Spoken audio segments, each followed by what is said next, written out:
Hi everyone, welcome to this video. इस video में मैं डीएसए का रोड मैप शेयर करूंगा। अगर आप फ्रंट एंड डेवलपमेंट सीख रहे हैं तो फिर आपको कितना डीएसए करना चाहिए। अगर आप बैक एंड डेवलपमेंट या मोबाइल डेवलपमेंट सीख रहे हैं या इवन मन स्टैक, डेटा एनालिसिस, मतलब कोई भी अगर आप स्टैक कर रहे हैं तो आपको कितना डीएसए करना चाहिए। हम स्टेप बाय स्टेप समझेंगे। एज अ बिगनर अगर आपको कुछ भी नहीं आता है तो आप कैसे स्टार्ट करें, कहाँ से स्टार्ट करें एंड क्या क्या चीज़ें आपको पढ़नी चाहिए। तो जीरो से लेके बिल्कुल एंड तक हम चीज़ों को कवर करेंगे। ऐसी वीडियो आपको कहीं पे भी नहीं मिलेगी, तो काफ़ी इंपॉर्टेंट वीडियो होने वाली है ये, इसे एंड तक जरूर देखना। सबसे पहले समझ लेते हैं कि डीएसए का क्या मतलब है, डेटा स्ट्रक्चर्स एंड एल्गोरिदम का क्या मतलब होता है। डेटा स्ट्रक्चर्स को आप ऐसे समझो कि आपके पास काफ़ी सारा डेटा है एंड उसको आप किस तरीके से सेव कर रहे हो। फॉर एग्जाम्पल, लाइब्रेरी में आपके पास काफ़ी सारी बुक्स हैं। अब उन बुक्स को आप किस तरीके से सेव करते हो। आप अलग अलग सेक्शन बनाओगे। साइंस का अलग से सेक्शन होगा, फिक्शन का सेक्शन अलग होगा, हिस्ट्री का सेक्शन अलग होगा। तो लाइब्रेरी में आप इस तरीके से बुक सेव करोगे। अगर डिक्शनरी है तो उसमें अल्फ़ाबेटिकल ऑर्डर में वर्ड्स होंगे। तो डेटा स्ट्रक्चर का यही मतलब है कि आपके पास डेटा है, किस तरीके से आप स्ट्रक्चर कर रहे हो, उस डेटा को किस तरीके से सेव कर रहे हो।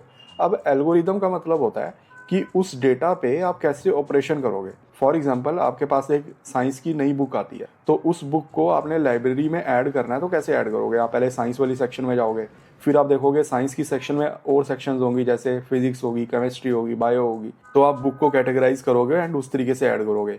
वैसे ही एल्गोरिदम का मतलब है कि डेटा स्ट्रक्चर में आप कोई नया डेटा ऐड कर रहे हो, कोई डिलीट कर रहे हो, कोई मॉडिफाई कर रहे हो, तो किस तरीके से आप एल्गोरिदम लिखोगे, कोड लिखोगे एंड उस डेटा पे ऑपरेशंस करोगे।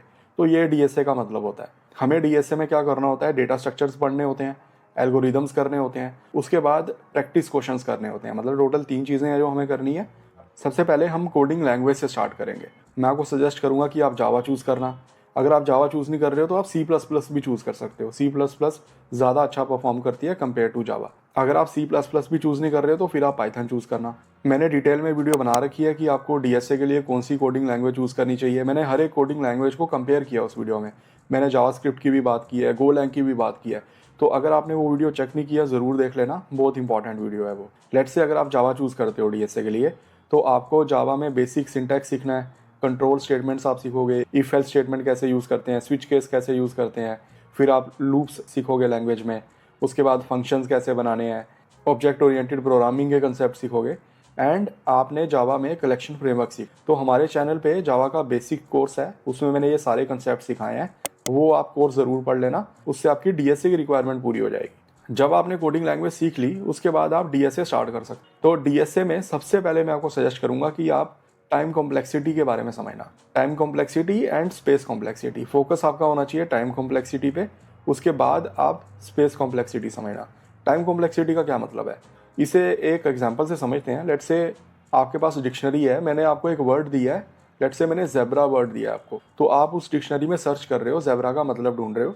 तो अगर आप हर एक पेज को चेक करते हो, मतलब फर्स्ट पेज से आप पढ़ना स्टार्ट करते हो, तो आप हर एक वर्ड को चेक करते हो कि अगर वो वर्ड ज़ेब्रा से मैच कर रहा है तो फिर आप उसका मीनिंग मुझे बताओगे। तो ऐसा अगर आप करोगे तो आपको ऑलमोस्ट पूरी डिक्शनरी पढ़नी पड़ेगी एंड लास्ट में आपको जाके वो वर्ड मिलेगा। बट अगर आप दूसरी अप्रोच फॉलो करो, मतलब आप डिक्शनरी को मिडल सेक्शन से ओपन करो, मिडल पेज से ओपन करो एंड चेक करो अगर वो वर्ड जेड से स्टार्ट हो रहा है या नहीं हो रहा है। अगर जेड से नहीं स्टार्ट हो रहा है तो फिर जो राइट सेक्शन है डिक्शनरी की, उसमें मिडल सेक्शन को ओपन करो, उसको चेक करो। तो ऐसे करके अगर आप वर्ड को ढूंढोगे तो आपको काफ़ी जल्दी वर्ड मिल जाएगा एंड आपको पूरी डिक्शनरी पढ़नी भी नहीं पड़ेगी। तो ये जो मैंने आपको एग्जांपल दी है, ये linear search versus binary search की एग्जांपल है। तो आप समझ रहे हो कि लीनियर सर्च अगर आप करोगे आपको बहुत ज़्यादा टाइम लगेगा वर्ड को ढूंढने में। तो टाइम कॉम्प्लेक्सिटी का यही मतलब होता है कि जो आपने कोड लिखा है, आपका जो एल्गोरिदम है, वो वर्स्ट केस सिनेरियो में कितना टाइम लगा रहा है। मतलब अगर सारे एज केस आ गए हैं, वर्स्ट सिनेरियो चल रहा है, तो उसमें आपका एल्गोरिदम कितना टाइम लगाएगा सोल्यूशन को फाइंड आउट करने में। बिग ओ नोटेशन का मतलब ही यही होता है कि वर्स्ट केस सिनेरियो आप एनालाइज करते हो। उसके बाद बिग थीटा नोटेशन होता है, बिग ओमेगा नोटेशन होता है। तो थीटा का मतलब होता है एवरेज केस सिनेरियो, ओमेगा का मतलब होता है बेस्ट केस सिनेरियो। इंटरव्यूज में बिग ओ नोटेशन पे सबसे ज़्यादा फोकस किया जाता है, क्योंकि आपका एल्गोरिदम अगर वर्स्ट केस सिनेरियो में बहुत स्लो चल रहा है तो आपके वहाँ पे मार्क्स डिडक्ट हो सकते हैं। इसलिए बिग ओ नोटेशन पे आपने सबसे ज़्यादा फोकस करना है। आपको एम करना है कि आपका एल्गोरिदम बिग ओ नोटेशन पे अच्छा वर्क करे। उसके बाद स्पेस कॉम्प्लेक्सिटी के बारे में भी समझना है आपने, कि जो आपने कोड लिखा है वो कितनी स्पेस ले रहा है। टाइम कॉम्प्लेक्सिटी के डिफरेंट डिफरेंट पैरामीटर्स होते हैं। कांस्टेंट टाइम कॉम्प्लेक्सिटी हो सकती है, लॉगरिथमिक हो सकती है, एक्सपोनेंशियल हो सकती है, फैक्टोरियल हो सकता है। तो आपने ये सारे पैटर्न्स को समझना है, क्योंकि जब भी आप कोड लिखोगे तो इन्हीं पैटर्न्स का यूज़ हो रहा होगा एल्गोरिदम में। टाइम एंड स्पेस कॉम्प्लेक्सिटी जब आपने सीख ली, उसके बाद आप बेसिक डेटा स्ट्रक्चर सीखोगे। देखो आगे मैं इस वीडियो में आपसे क्वेश्चंस भी शेयर करूंगा, इंटरव्यू क्वेश्चंस के बारे में बात करेंगे। आप ये वीडियो एंड तक जरूर देखना, आपकी सारी चीज़ें क्लियर हो जाएंगी। एरेज आप सबसे पहले पढ़ोगे। एरेज जब आपने सीखी उसके बाद आप एरेज पे क्वेश्चन सॉल्व करोगे, मतलब बेसिक एल्गोरिदम्स आप करोगे। तो आप बबल सॉर्ट करोगे, merge sort, insertion sort, quick sort, मतलब सारे सॉर्ट के एल्गोरिदम्स आपको ये करने हैं। उसके बाद आप सर्चिंग एल्गोरिदम यूज़ करोगे, लीनियर सर्च या बाइनरी सर्च, जिसकी मैंने अभी आपको स्टार्टिंग में एग्जांपल दी थी। तो एरेज आपने करनी है, उसके बाद ये एल्गोरिदम्स करने हैं एरे पे। जब आप एल्गोरिदम करोगे तो आप बिग ओ नोटेशन को भी समझोगे हर एक एल्गोरिदम के लिए। मैं आपको दोबारा से रिपीट कर देता हूँ, बिग ओ नोटेशन बहुत इंपॉर्टेंट है। अगर आपने क्वेश्चन सॉल्व कर लिया बट आप बिग ओ नोटेशन ठीक से नहीं बता पाते हो तो हो सकता है आप इंटरव्यू में रिजेक्ट हो जाओ। तो इंटरव्यूअर्स बहुत ज़्यादा फोकस करते हैं बिग ओ नोटेशन। पहले आप एल्गोरिदम लिखोगे, उसके बाद आप बिग ओ नोटेशन भी आप बताओगे। इवन स्पेस कॉम्प्लेक्सिटी को भी आपको समझना है। एरेज के बाद आप लिंक लिस्ट करना, स्टैक्स, क्यूज, हैश टेबल्स करना, इसमें भी आप एल्गोरिदम्स देख लेना। सर्चिंग एल्गोरिदम कर सकते हो, सॉर्ट कर सकते हो, लिंक लिस्ट को कैसे मर्ज करते हैं, तो ये सारी चीज़ें आप कर सकते हो। ये बेसिक डेटा स्ट्रक्चर थे। अब थोड़े से मीडियम डिफिकल्टी के डेटा स्ट्रक्चर आ जाएंगे। उसके बाद आप ट्रीज को पढ़ोगे, बाइनरी ट्री क्या होता है, बाइनरी सर्च ट्री क्या होता है, एवीएल ट्रीज क्या होते हैं। साथ में आप ग्राफ्स के बारे में भी समझोगे, डायरेक्टेड ग्राफ क्या होते हैं, अनडायरेक्टेड ग्राफ क्या होते हैं, वेटेड ग्राफ्स क्या होते हैं। एंड आप ट्रीज ग्राफ्स में एल्गोरिदम्स करोगे, जैसे ट्री में आप ट्री ट्रेवर्सल एल्गोरिदम को समझोगे, सर्च एल्गोरिदम को समझोगे। ग्राफ्स में भी सर्च एल्गोरिदम होते हैं। फिर ग्राफ्स में शॉर्टेस्ट पाथ फाइंडिंग एल्गोरिदम होते हैं, जैसे Dijkstra algorithm, Bellman Ford, Prim's algorithm. तो मैं आपको एग्जांपल से बताता हूँ। लेट्स से आप गूगल मैप यूज़ करते हो, आपको एक लोकेशन से दूसरी लोकेशन में जाना है, तो आप डायरेक्शंस के लिए पूछते हो गूगल मैप में। तो गूगल मैप में जब डायरेक्शंस आती हैं तो उसमें काफ़ी सारे पैरामीटर्स होते हैं, जैसे आप टोल को अवॉइड कर सकते हो, ट्रैफिक को अवॉइड कर सकते हो। तो depending upon this parameter Google आपको एक रास्ता बताता है, एक ट्रैक बताता है। एंड वो जो ट्रैक होगा वो शॉर्टेस्ट होगा, मतलब ज़्यादा डिस्टेंस आपको कवर नहीं करना होता है। तो उन सारे केसेस में ये एल्गोरिदम यूज़ होते हैं। ट्रीज में binary tree and binary search tree बहुत इंपॉर्टेंट है, ये आपको अच्छे से करना है। एवीएल ट्री, बी ट्री थोड़े से हार्ड होते हैं समझने में और गूगल, अमेजोन जैसी कंपनीज में पूछे जाते हैं। ग्राफ्स भी आपको अच्छे से करने हैं, directed, undirected and weighted graphs आपको अच्छे से करने हैं। एंड ये एल्गोरिदम्स भी करने हैं आपको। उसके बाद एडवांस डेटा स्ट्रक्चर आ जाते हैं, ये हर एक कंपनी नहीं पूछती है। एडवांस डेटा स्ट्रक्चर में आप ट्राई कर लेना, डिसजॉइंट सेट पढ़ लेना, तो ये दोनों इंपॉर्टेंट हैं, ये पूछे जाते हैं ज़्यादा। उसके बाद अगर आपके पास टाइम है तो आप बाकी डेटा स्ट्रक्चर भी पढ़ सकते हो। उसके बाद कॉम्प्लेक्स डेटा स्ट्रक्चर आ जाते हैं, ये नहीं पूछे जाते, तो इन्हें आप इग्नोर कर सकते हो। डेटा स्ट्रक्चर एल्गोरिदम के साथ प्रॉब्लम सॉल्विंग टेक्निक्स भी होती हैं, ये टेक्निक्स हम एल्गोरिदम में यूज़ करते हैं। जैसे मर्ज सॉर्ट में हम डिवाइड एंड कॉन्कर करते हैं, पाथ फाइंडिंग एल्गोरिदम में बैक ट्रैकिंग यूज़ होती है। तो ये टेक्निक्स होती हैं, जब हम एल्गोरिदम्स लिखते हैं तो इन टेक्निक्स का यूज़ होता है। तो ये टेक्निक्स आपने सारी करनी है, ये सारी इंपॉर्टेंट है।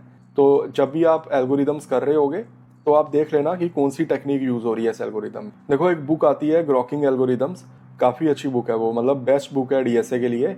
बट वो एज अ बिगिनर बुक है, उसमें सारी चीज़ें कवर नहीं हुई हैं, बट एज अ फ्रेशर अगर आप स्टार्ट कर रहे हो तो वो बुक आपको ज़रूर पढ़नी चाहिए। मैं आपको हाईली रिकमेंड करूँगा वो बुक।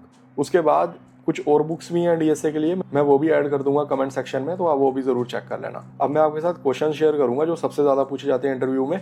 ये क्वेश्चंस मैं गीक्स फॉर गीक्स से देख रहा हूँ, इसका लिंक भी मैं डिस्क्रिप्शन में ऐड कर दूंगा। तो सबसे पहले आप एरेज से स्टार्ट करोगे। एरेज के आपने क्वेश्चन करने हैं, ये सारे क्वेश्चन करने हैं, ये सभी इंपॉर्टेंट हैं। अराउंड 23 क्वेश्चन हैं, ये आपको सभी करने हैं। उसके बाद आप स्ट्रिंग्स पे क्वेश्चन सॉल्व करोगे। स्ट्रिंग्स के कंपैरेटिवली कम क्वेश्चन हैं, बट ये अगेन आपको ये सारे करने हैं, ये सारे आने चाहिए। इनका आपको सोल्यूशन के बारे में समझ होना चाहिए कि किस तरीके से सॉल्व हो रहा है। कुछ एल्गोरिदम्स लेंदी भी होंगे, बट आपको वो भी करने हैं। स्ट्रिंग्स के बाद आप लिंक लिस्ट पे क्वेश्चन सॉल्व करना। लिंक लिस्ट भी काफ़ी ज़्यादा पूछी जाती है इंटरव्यूज़ में, एंड यही क्वेश्चन सबसे ज़्यादा पूछे जाते हैं, तो ये सारे क्वेश्चन आप करना। लिंक लिस्ट के बाद आप स्टैक एंड क्यूज को बाद में कर सकते हो, पहले आप ट्री के क्वेश्चन सॉल्व कर लेना। ट्री सबसे ज़्यादा पूछे जाते हैं, तो इसलिए ट्री के क्वेश्चंस भी आपको आने चाहिए, एंड ये सारे क्वेश्चन आपने सॉल्व करने हैं। ट्री के बाद आप स्टैक्स एंड क्यूज के क्वेश्चन सॉल्व करना। जब आपने ये कर लिया, हीप रिकर्जन आप बाद में कर सकते हो, हैशिंग बाद में कर सकते हो, पहले आप ग्राफ पे क्वेश्चन सॉल्व करना। जैसे मैंने आपको बताया था, ट्री के साथ ग्राफ्स आते हैं, तो ग्राफ्स पे भी क्वेश्चन बनते हैं, तो ग्राफ्स के क्वेश्चन पहले आप सॉल्व करना। उसके बाद आप हीप, रिकर्जन एंड हैशिंग के क्वेश्चन सॉल्व कर सकते हो। जब आपने ये कर लिया, फिर आप ग्रीडी एल्गोरिदम करना एंड डायनेमिक प्रोग्रामिंग के क्वेश्चन सॉल्व करना। अगेन ये सारे क्वेश्चन आपने सॉल्व करने हैं, ये बहुत इंपॉर्टेंट क्वेश्चन है इस लिस्ट में। उसके बाद डिवाइड एंड कंकर, बैक ट्रैकिंग, बिट मैजिक, ये सारे क्वेश्चन आपने सॉल्व करने हैं। जब आपने ये सारे क्वेश्चन कर लिए हैं तो फिर और डिफिकल्ट क्वेश्चन हैं, आप वो भी सॉल्व कर सकते हो। तो ये जो लिस्ट है, ये मस्ट डू क्वेश्चन वाली लिस्ट है, मतलब ये आपको क्वेश्चन सॉल्व करने ही करने हैं।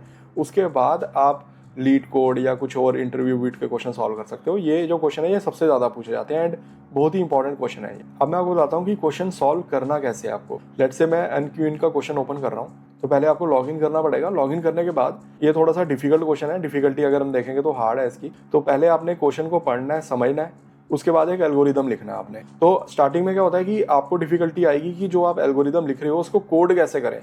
मतलब लॉजिकली आपको समझ आ रहा है कि कैसे होगा ये, बट कोड कैसे करें वो नहीं पता लगता। देखो, अगर आपको लॉजिकली पता लग रहा है कि चीज़ें कैसे सॉल्व करनी है तो वो भी काफ़ी अच्छा पॉइंट है। आप अपने इंटरव्यू में लॉजिकली सूडो कोड लिख सकते। अगर आपसे कंक्रीट कोड नहीं लिखा जा रहा है तो आप सूडो कोड लिख लो। अगर इंटरव्यूअर थोड़े लीनियंट हुए तो आपको क्लियर कर देंगे उस इंटरव्यू में।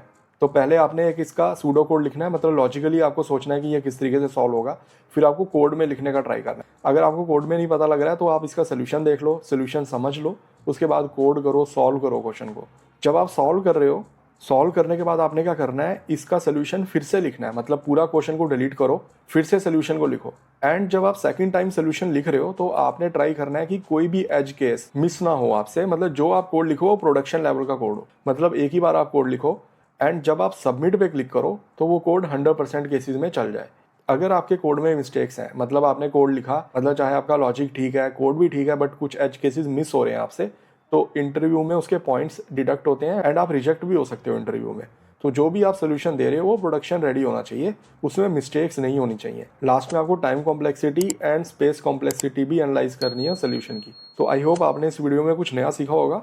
अगर आपके कुछ डाउट्स हैं, मैंने कुछ मिस किया तो ज़रूर कमेंट करना। अभी तक अगर आपने चैनल को सब्सक्राइब नहीं किया तो सब्सक्राइब भी कर लेना।